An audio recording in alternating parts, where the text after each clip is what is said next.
there's $10 an hour work, $100 an hour work, $1,000 an hour work, $10,000 an hour work. Now, this will completely change the way you think about everything. Rob always carried a sawed-off shotgun everywhere he went, in his jacket, okay? He pulls a sawed-off shotgun out of his jacket. He holds it under the table. He opens it up, and then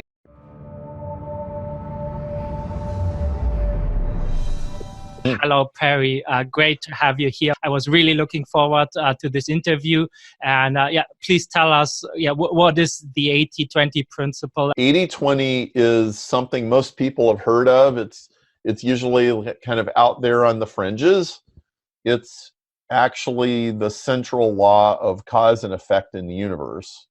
A lot of people have heard about this guy named Vilfredo Pareto from Italy 100 years ago, who figured out that 20% of the people have 80% of the wealth and own 80% of the real estate.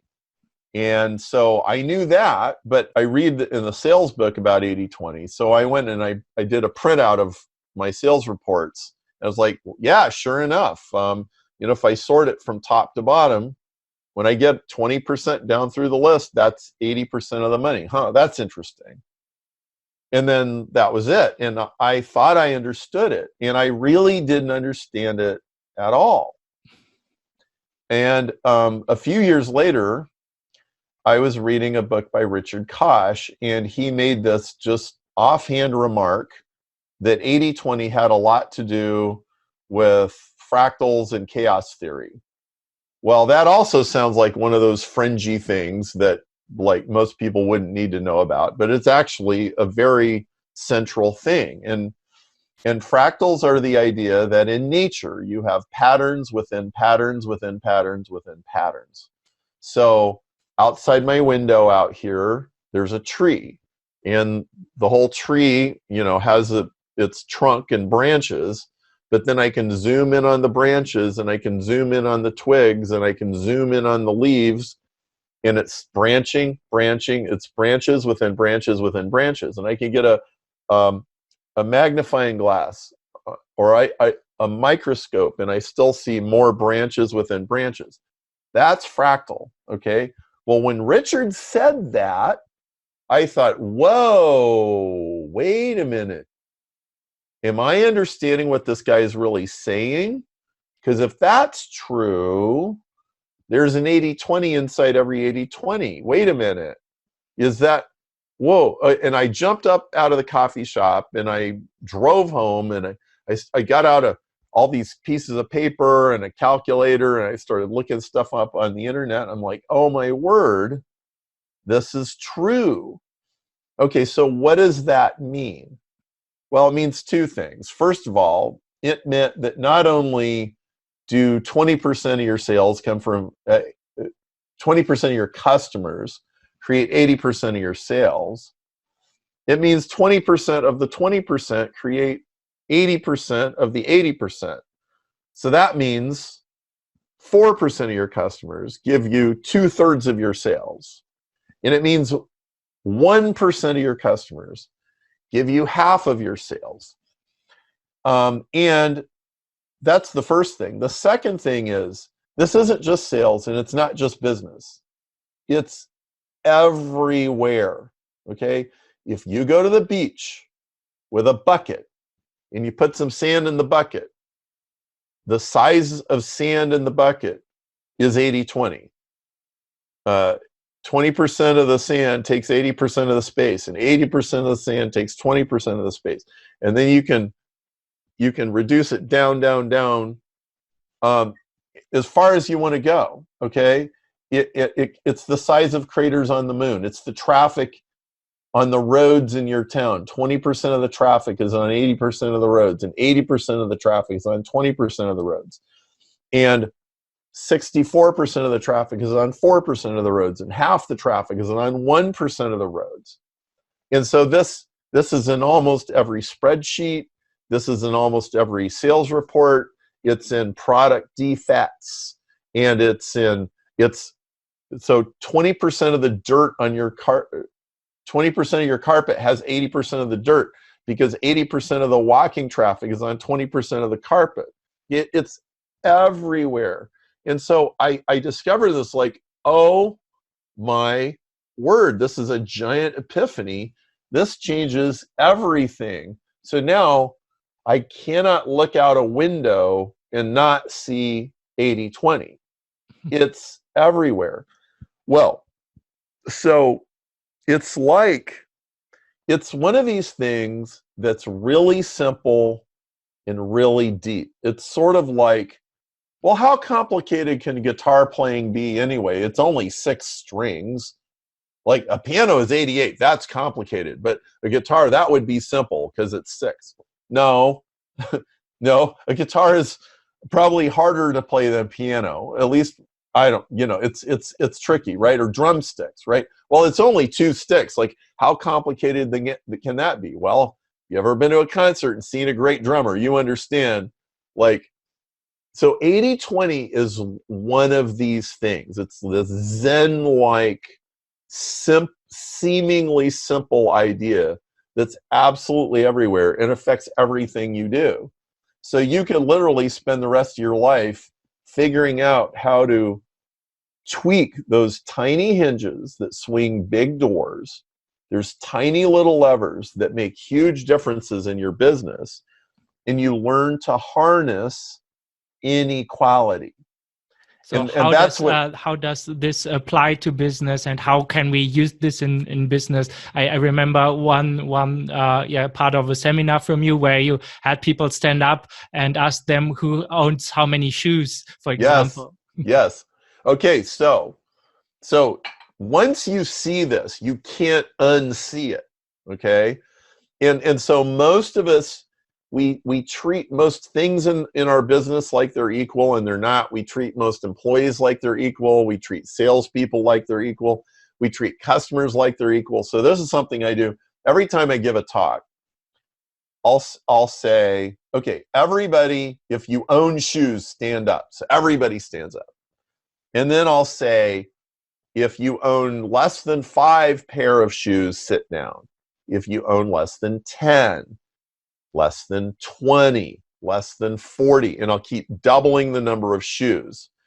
Okay, so, by the time you get to 20, most people are sitting down.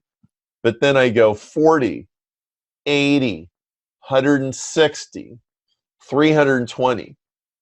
Most of the time, there's still a few people standing up when I get to 160. Like, I gave a talk at Notre Dame Business School a month ago, and there was about 30 or 40 people there, and there was still 1 or 2 people standing up when I got to 160. Okay, one seminar, I had about 300 people in the room, and the person with the most shoes had 800. Wow. Okay, this is normal. Okay, this is not, and I wasn't at a fashion show. I wasn't at a shoe convention. I was at a business seminar, right? Same seminar, I did domain names, and one person in the room owned 5 million domain names. Okay, and so almost everything is like this. It's like how much property you own. It's a power law. So 1% of the people own 50% of the shoes. And so if you understand customer behavior is like this, what you understand is it's easier to sell 100 shoes to one person than it is to sell one pair of shoes to 100 people. Okay, now this is so important. And it doesn't seem like it should be this way.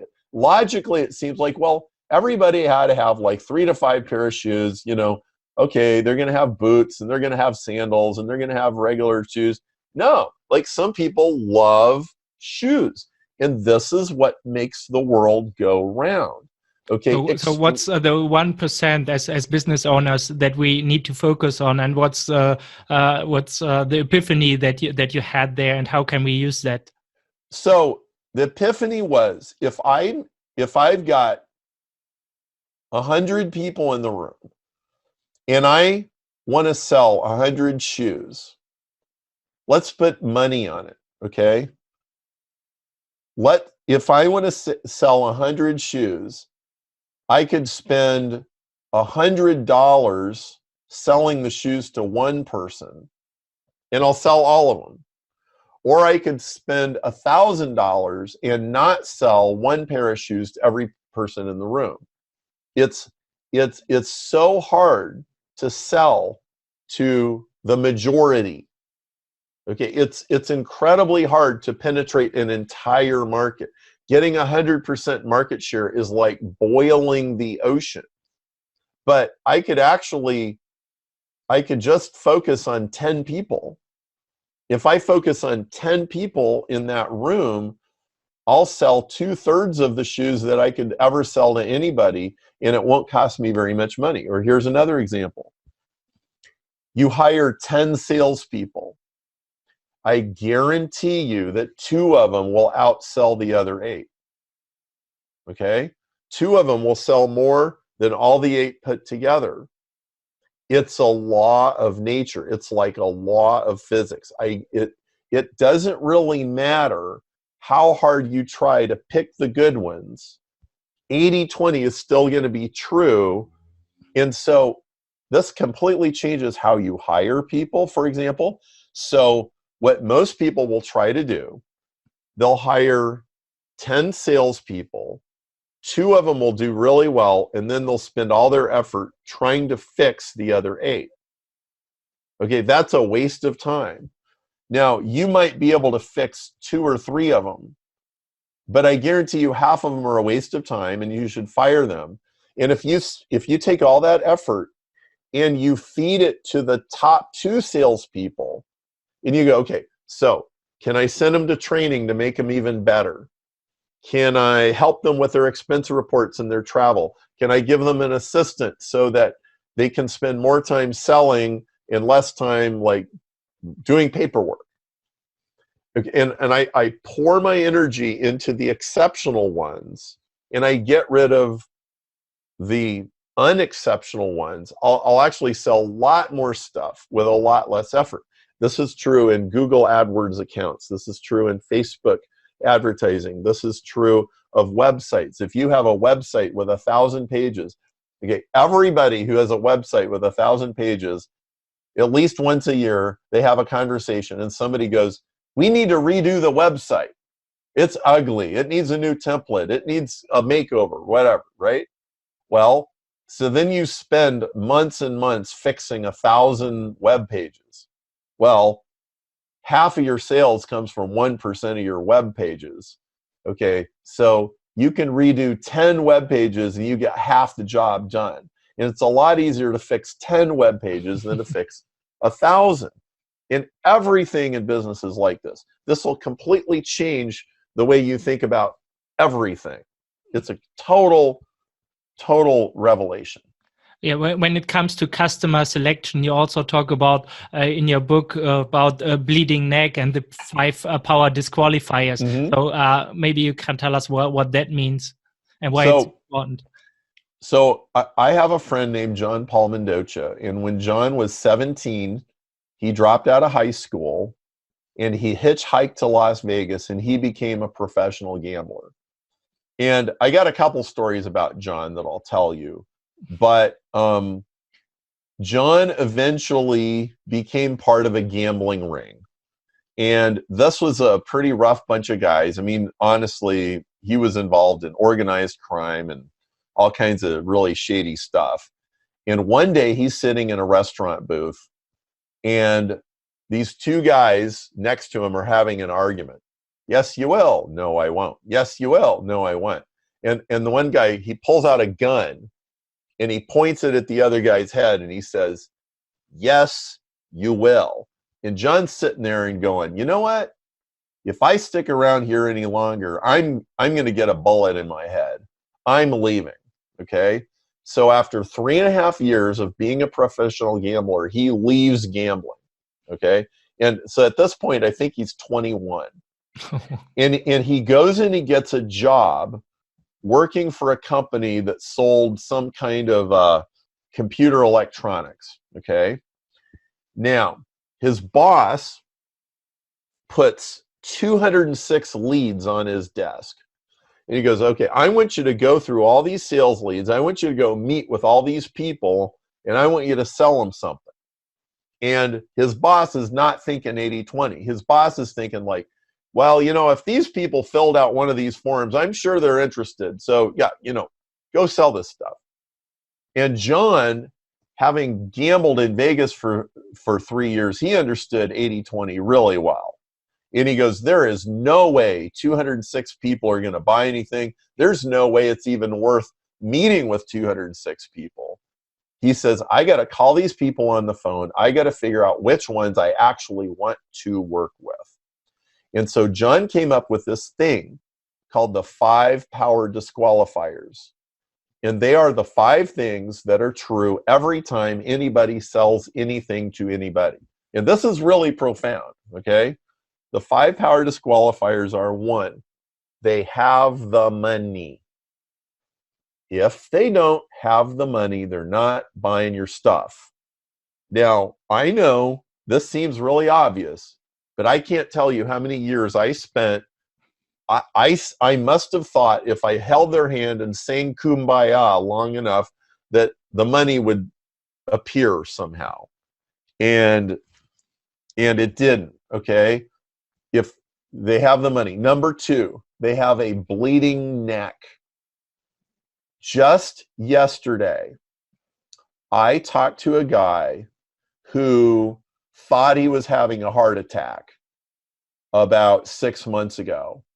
And he was taking a shower and he fainted on the ground, and his wife heard a noise, and she goes in there and he's laying on the ground, and they call the paramedics.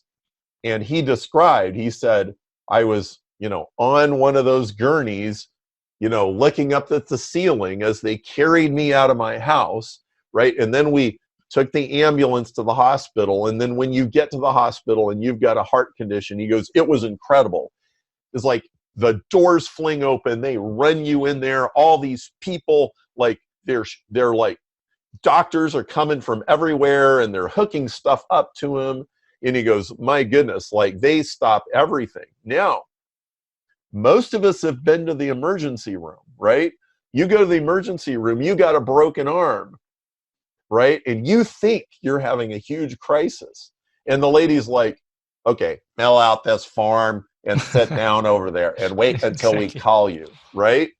Okay. And you're sitting in there with your broken arm, or you need stitches, or you're bleeding, or you have a bandage on your head, and you think you're having an emergency. The real emergency is when that heart guy comes through. Okay, that's what I mean by a bleeding neck. Okay, people with bleeding necks spend money. Okay, now my friend, 2 weeks before that happened, he probably wouldn't have spent $10 on a bottle of vitamins. But the day he's having a heart attack, if he had the money, he'd probably spend $250,000 to stop having the heart attack, right? They do anything. Get me in a helicopter, whatever, okay? They're not going to spend the money unless they have a bleeding neck. Urgent problems are what people spend money on, okay? Number 3, they buy into your unique selling proposition, not the other guys, yours, the way you solve the problem, okay?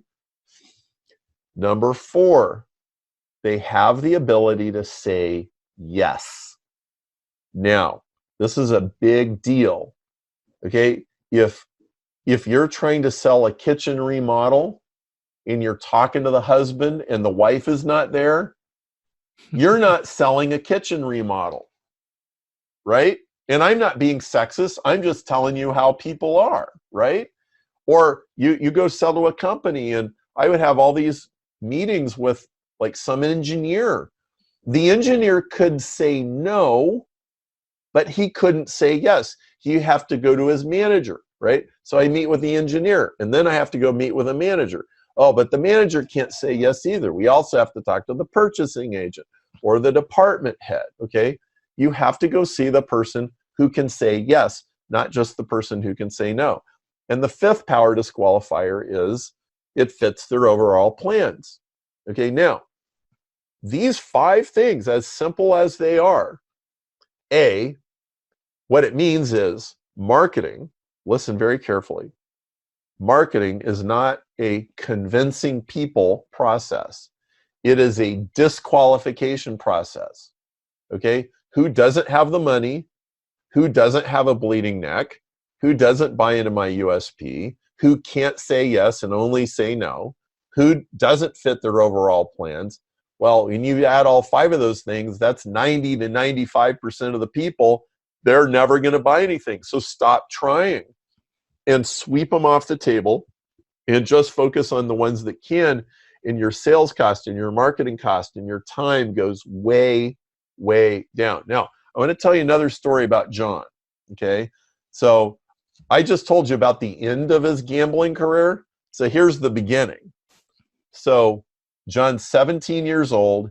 He's lived in Vegas for a month and he's going, wow, this is harder than I thought it was going to be. Like, he had this romantic idea about gambling from watching TV shows and stuff. Hey, this is like hard work. Like, this is just like any other job, right? Yeah, like, I had it easier when I was playing a professional poker online, where I could play like 20 tables at the same time, or ticks. But please yes, go on with exactly. And so he goes to a gambling bookstore. He's like, well, let me see if there's any good books in here. And he gets into a conversation with a guy who is a professional gambler, and his name is Rob. And Rob clearly knows what he's talking about. And he goes, Rob, is there any way you could teach me what you do? And Rob says, well, for a percentage of your winnings, I can teach you what I do. So they agree and they shake hands. All right, you'll be part of my professional gambling ring. So as soon as they shake hands, jump in the Jeep, John, we're going for a ride. So they get in a truck and they're driving down the road. And John says, okay, so how do I win more poker games?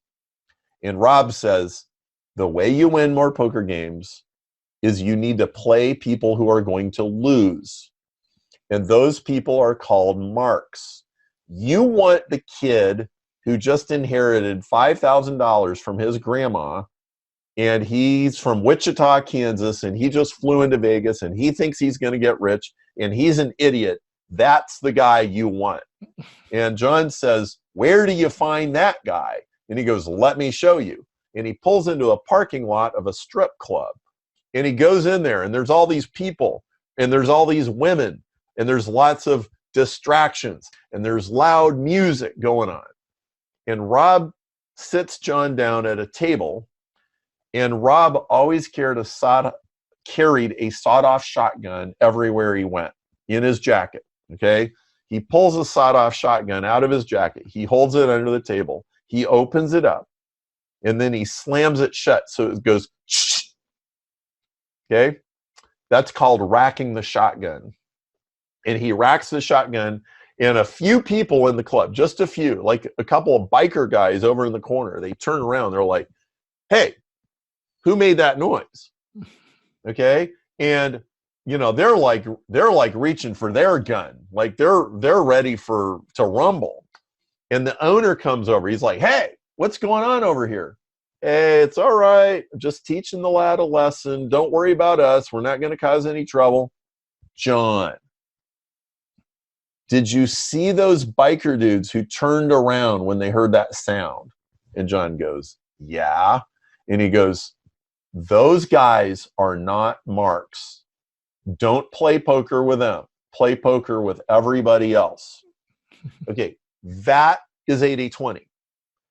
And that is what I call racking the shotgun. In my book, 80-20 Sales and Marketing, all through the book, rack the shotgun. So you send an email. Some people open it. Some people don't. That's racking the shotgun. Some people click on the link and some people don't. That's racking the shotgun. Some people sign up for the webinar or the series, like in this what you're doing now, right? So some people sign up for the free stuff and some people don't. That's racking the shotgun. Some people sign up for the paid version. That's racking the shotgun. Some people buy the super expensive premium version. That's racking the shotgun. Some people buy another thing after that. That's racking the shotgun. Everything you do in marketing is rack the shotgun, rack the shotgun. And this is going on all the time. It's going on Facebook and Google and at the department store and downtown and, you know, in the stock market. Rack the shotgun, rack the shotgun. This is going on all the time. And what you have to realize is that most people are going to ignore you, right? Like 80% of the people won't open the email. But see, 20% will. And 20% of the 20% do the next thing. And 20% of those people do the next thing. And 20% of those people do the next thing. And you end up with the lady who buys 800 pairs of shoes. And that's where most of your money is going to come from. So you design your business for that person. You don't design the business for everybody. And it becomes so much easier. It's less time, it's less effort, it's less money, because you're flowing with the patterns of nature instead of fighting nature. Most business owners, most entrepreneurs, most marketers, most salespeople, they fight nature, and they fight nature, and they fight nature, and they think they're being brave, and they think they're being valiant. No, they're just being ignorant. Yeah, one thing I would like to add about the poker principle is that you want to sit left in front of the marks, because the money is actually going in this direction, so it's flowing. And just by knowing this simple rule, you will be a winning player in poker. And yeah, that's really important. And one chapter I really liked about your book is called do you want to make $10? Do you want to make $100 or $1,000 or even $10,000? And yeah, it also applies the 80-20 principle to how we manage our time. And yeah, so you have a table there. And can you tell us a little bit about, like, yeah, how you manage your time, why you're one of the highest paid consultants in the world, and what you focus on, and what people should focus on in their business? So most people think about time the wrong way. So most of us think about, okay, so let's say you're a dentist and you own a dentist office and you have a receptionist named Helen, and Helen makes $20 an hour, okay? And she answers the phone. All right, so you think of Helen as like, okay, so that's $20 an hour, that's 33 cents a minute, right? It's, you know, whatever that is a day, $160 a day. And that's how you think about Helen. That's the wrong way to think about Helen. Here's the right way to think about Helen. You've spent a ton of money on advertising.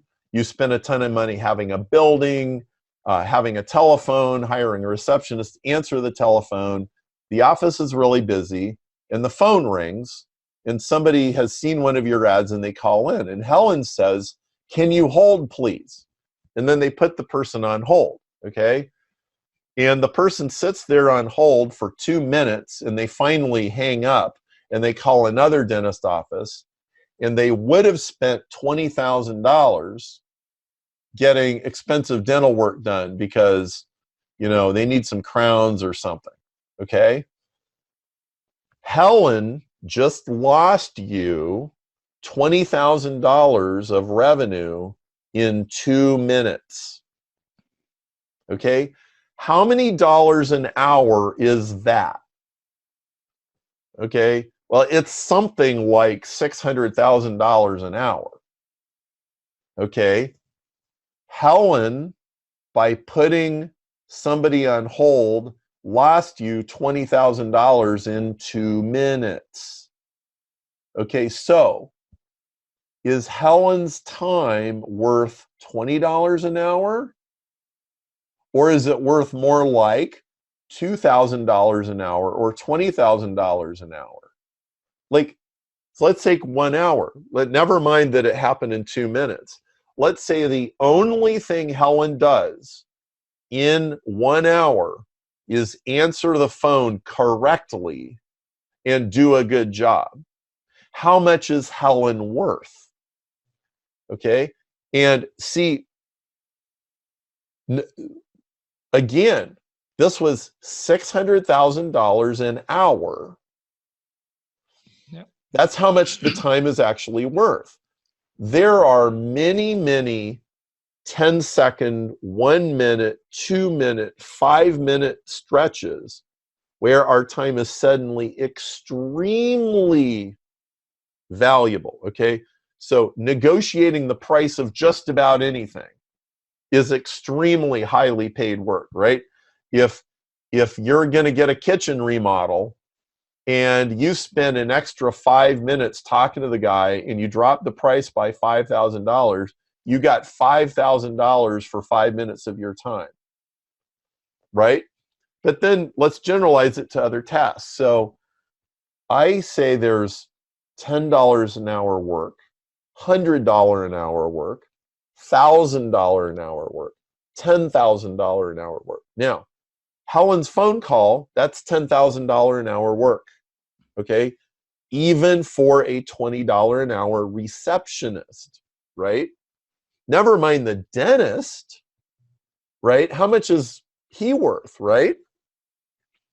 How much is he worth? Let's say the person needing dental work gets on the phone and they get a really, really good answer to a question. That dentist time could be worth a huge amount of money. But so $10 an hour, that's emptying the trash. It's going to the office supply store and buying pens and pencils. I would add at least there's not only $10 per hour work, but in your chapter in the third edition of your Facebook book, you have a warning right in the beginning that most people who want to become experts and running a business, like running some kind of consultancy for Facebook, they are actually wasting their time on Facebook. And this is time where they do not make any money at all. They're just consuming and consuming. And I just read one of your newsletters where you said, like, in this day and age, 99% of the people are zombies basically, and 1% is the one who controls the rest of the people. So I think it's really thinking about, like, it's not just like everything you do is productive, but it's so important to focus on the right task. So please go ahead. Yes, that's right. So yeah, lots of people are doing $1 an hour work. Right? I mean, it may have a little bit of value, but really it's nothing. But then there's $100 an hour work. Like $100 an hour work is like helping a customer solve a problem, or, you know, making the dental office more beautiful and presentable. But then there's $1,000 an hour work. Like $1,000 an hour work is anything you do that actually gets you new customers, or anything you do that keeps the existing customers coming back more times and longer, right? And so, like Helen, even though you're paying her $20 an hour, you should try as best you can to have her doing $100 an hour work, so that you do $1,000 an hour work. And then you work on the systems. Like, if you can devise a system by which nobody ever gets put on hold, and that a phone call like that always gets to the right person right away, then that's $10,000 an hour work that you are doing making that happen. And so there's lots of $10 an hour work. There's a little bit of $1,000 an hour work. Most people will just instinctively think, well, I could never make $1,000 an hour. Wrong.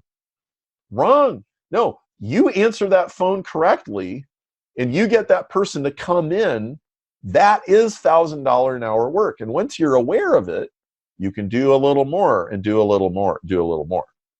Yeah, in everyday life, for example, this can be like the mortgage for your house or something like this. If you just do a little bit more research, like this can easily add up to $10,000 over the course of 10 years or something, or even more. Yes. So it's like these are the highest leverage things that you can do. And but one thing that I noticed for myself, and that's why I built Find Focus, like, is even if I know about all these things, and that my time, like, sometimes is more valuable, and just consuming stuff and watching funny videos on Facebook is not right. Like, how can we make ourselves act on this knowledge? Like, what's your approach there?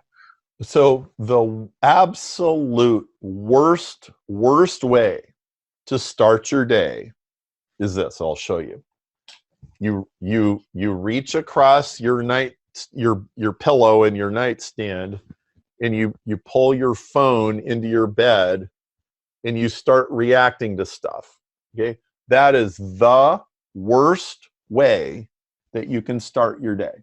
Okay, now here's how the best way to start your day. The way I start my day is I got my pen or pencil, I got my notebook, and my cup of tea.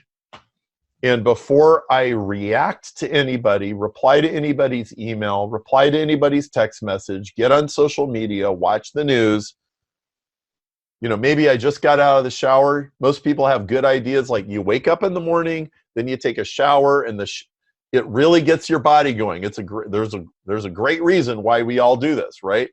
Then it's like, I just got a great idea. You come and you write down your great idea in your notebook, and then you spend at least 20 minutes a day like centering yourself. All right. Good morning. Thank you for a new day. Thank you for dinner we had last night. Start with gratitude. Start with, okay, what do I want to do today? What's important today? What's on the calendar? What's the $10,000 an hour work? What's the $1,000 an hour work that I'm going to do today, right? And then you do your $1,000 an hour work before you do anything else. And after that's done, then and only then do you get into email and reacting to the world and calling people on the phone and doing all this kind of stuff, okay? If you do that, it will completely change your life. You will be less stressed. You'll be more deliberate. You'll be sharper. Your intuition will be better. You'll be less distracted. And frankly, you'll be less unhappy. Okay, news and social media make people grumpy and irritable, okay? Fake news, Donald Trump, polarization, Brexit, whatever everybody's arguing about, okay? Like, why on earth do you want to argue about Brexit at 9 o'clock in the morning? What, are you going to change it? You're going to fix it? Really? Are you crazy? Right? That thing's been rattling around for 3 years. Like, stop it. Like, I'm really serious. Or like, if you're staying in a hotel, you go down to the free breakfast and they're playing CNN on the TV. Don't sit in there and watch CNN. It's a bad way to start your day. It's a horrible way to start your day. Don't start your day with the news. I am so serious about this. If you start your day with $10,000 an hour instead of the news, after you did your meditation, you're going to get stuff done. I get a lot of stuff done. Go look at my books, look at my biography, look at my projects, look at my website. I get a lot of stuff done. I don't watch the news. Most of the time, my wife is like, so, do you know what's going on? No, what's going on? And somebody will always tell me. It's never failed. Somebody always tells me if I really need to know. But I don't need to watch the news. One thing that I really liked, and where it also applies to the 80-20 principle, is how you manage your information intake. I think I remember, if I remember right, like you only read books that have a certain age, or like how do you approach your information intake? Okay, so I've got this saying: read a book written before Gutenberg every day. Okay, now why on earth would I say something like that? So we have a problem in our modern society, and the problem is you can say, take a picture. Look, everybody, I had sushi for lunch today. And 0.3 seconds later, it's on Twitter, right? Okay. The fact that information is instantaneous creates a lot of really low quality information. Like the fact that your friend ate sushi today is completely irrelevant. You don't need to know it. It doesn't matter. Okay. Now, let's go back 500 years before the invention of the printing press. So books are handwritten or they're on scrolls, okay? If you have a book or a scroll, it's been copied by hand, and it's a copy of a copy of a copy of a copy that, like, so Plato or Aristotle or the Bible or any, anything like that, 99.999% of the information in the ancient world got destroyed. Okay, Rome got burned, Alexandria got burned, cities were sacked. Okay, and the most valuable stuff, it got hidden in caves, and it's still around, in 1500 AD, even before the printing press. Okay, that is the complete opposite of Twitter. Okay, so if Twitter is the most trivial, poorly thought out, ephemeral stuff, then pre-Gutenberg is the most permanent, important stuff. So I'm not saying only read old books. I'm not saying that. But if you read something written before Gutenberg every day, then you're almost certainly reading something that is true, or something that civilization has deemed this is very, very, very useful, right? Like all those Bible stories, whether you think they're literally true or not, they all have incredibly important lessons, right? And you should know them. Like, well, most people don't know this stuff anymore. They should. It will. Now, here's what this really does for you in business and in interactions with people. It gives you a very clear understanding of what does not change. Okay, if you read Shakespeare, you will figure out people are exactly the same now as they were 400 years ago. Yeah, I have the same when I'm reading Seneca. Like the society in Rome was completely the same as it is right now, and this book, like it can be translated to like one-to-one to our time. And one question that I have, like on the summit, people will get exposed to a lot of different business opportunities, different business strategies. So how can they choose which one is right for them? I know you have something called the marketing DNA, which is a test that they have. But do you have any ideas? Because I do not want people to watch all the interviews. I want them to watch the ones that make most sense in their business. So any advice there?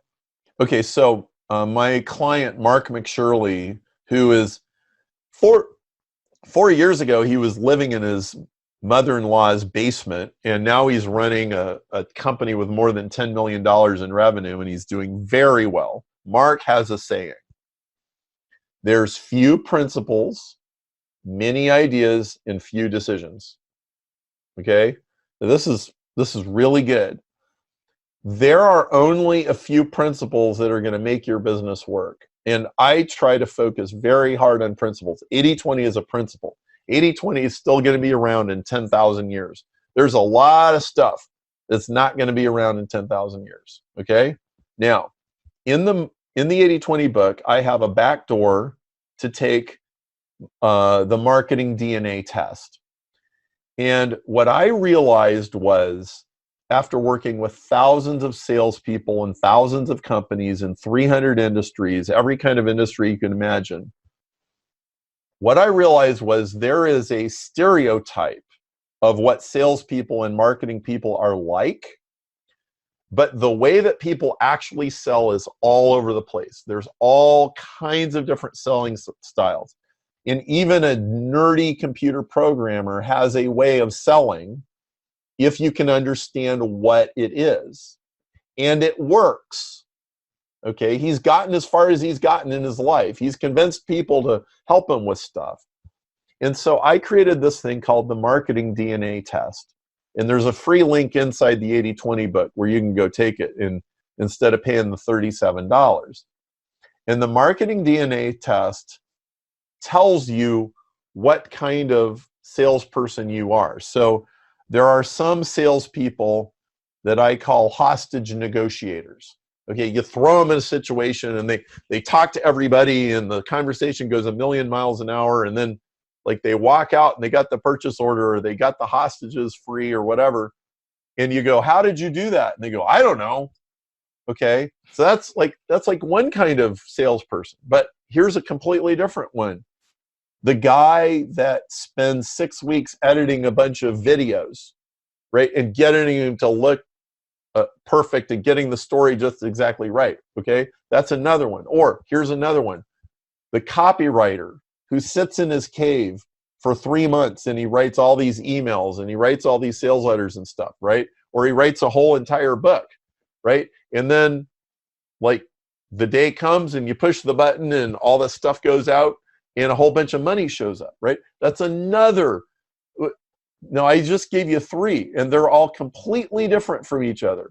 The hostage negotiator is completely different from the video guy, completely different from the copywriter, and there's other ones, right? So you need to sell the way you sell.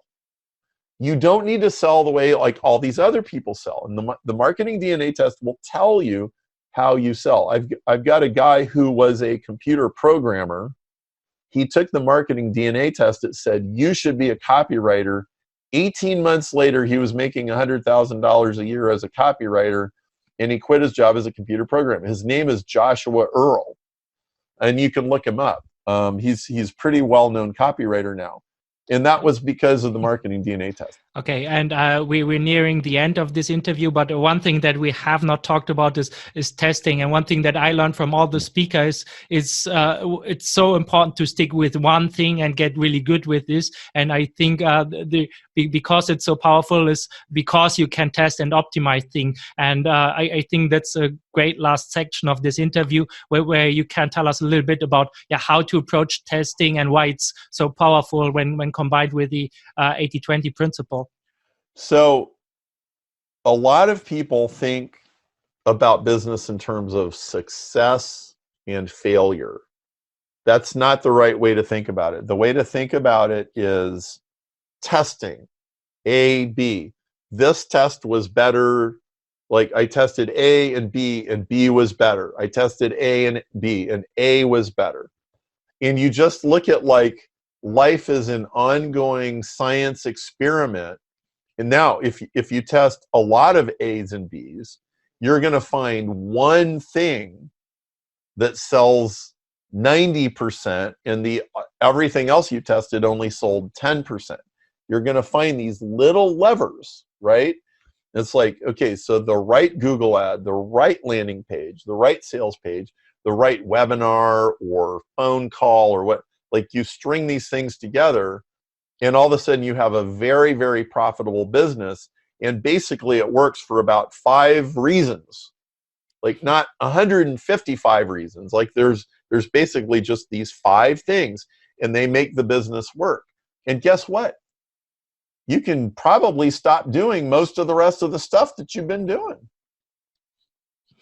Yeah, and one thing that I would like to add to this is that as Marcus does, we often do not even understand why it's one way or the other. There are some things right. that we know that are true for human psychology. I think Dan Riley wrote a great book about this with Predictably Irrational. But it's just like we know that there are some percentage of people who get triggered by this, and if we test it, we can trigger some certain things, but we do not know exactly why it is. So it's really hard to know in advance. We really need to test this. Yes, absolutely. The marketplace is vastly smarter than any expert. Okay, and it's like it's a relief when you discover I don't have to know everything.